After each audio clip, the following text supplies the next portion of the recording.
kad okupacinė administracija grasina visiems grąžinusiems karinius bilietus bei prirašymo liudijimus įvairiomis baudžiamosiomis bei administracinėmis sankcijomis.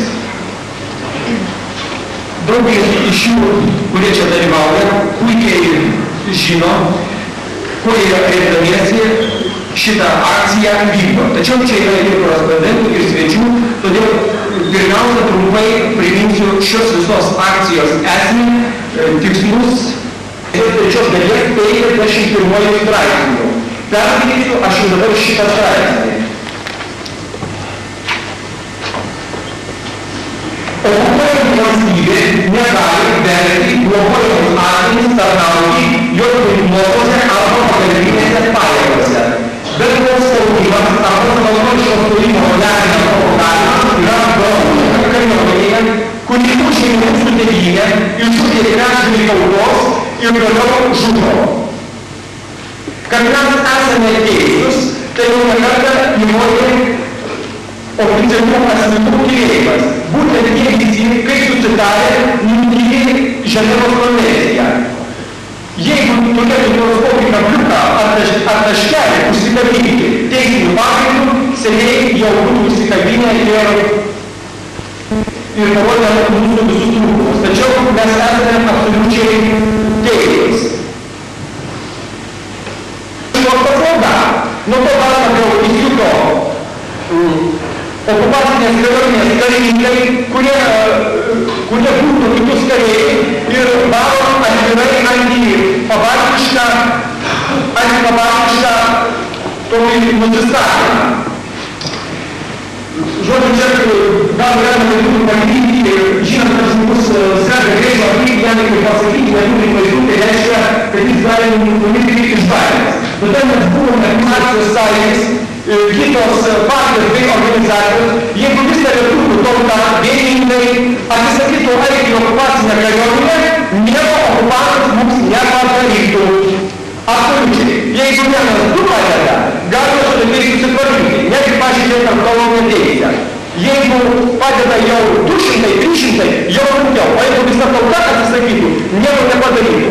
Kartai ar nestantiška veikla. Kitas dalykas sako, o jeigu žmogaus nepriregistruos, o jeigu žmogus išmes iš mokyklos, o jeigu vėl kažkas atsitiks taip ir taip ir toliau ir toliau. Tai galų gale mes galime nusivažiuoti iki to, kad įsivaizduokime, jeigu 18 metais savanoriai būtų galvota. Na gerai, mes dabar išeisime kovoti dėl Lietuvos nepriklausomybės. Aišku, užsienė. O jeigu netektų kokio tai kūno dalies, tai visur yra rizika. Rizikavo 1863 metų sukilėliai ir jau istorikai įrodė, kad nebūtų 1918, bet 1863, bet 31 metų dušo sukilimo. Taip, mes rizikuojame, tačiau kitos išeities nematome. Tada pavasarį moterų sąjunga, Brazauskas ir kiti atgavo Lietuvos jaunuolius, paprasčiausiai atgavo, kas iš to išėjo, kad dar daugiau pradėjo mūsiškiai girdėti.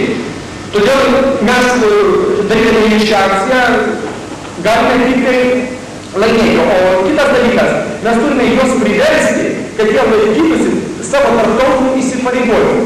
Gorbačiovas pasakė, kad mes gerbsime visus savo parašus, kurie yra padėti po tarptautiniais susitarimas. Taigi, prašau, gerbkite.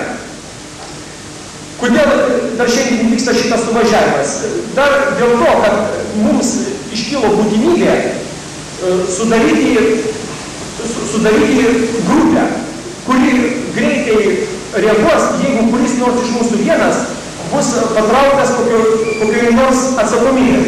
Todėl visi tie, kurie atsisakė karinių bilietų bei prirašymų liudimų, šiandieną įeina ir sudarys Lietuvos Ženevos konvencijos 51 grupę. Bus išrinkta taryba, kuri ir užsiims šitą veiklą. Na, mūsų metodai priklausys nuo okupacinės administracijos įmamų priemonių. Matomai atsisakysime nei demonstracijų, galbūt jeigu ir bus iškeltos, sakykime, nueis iki tokio, kad iškeltos bylos, galbūt ir rekomenduosime masinius badavimus, taip pat rašysime politinę deklaraciją. Žodžiu, reikėtų dar pasakyti, kurie visi atidalėte, negalime eiti į karinius komisariatus, kaip pat dabar šaukime ir bandoma aptarnėti. Paprasčiausiai reikia išsilaikyti.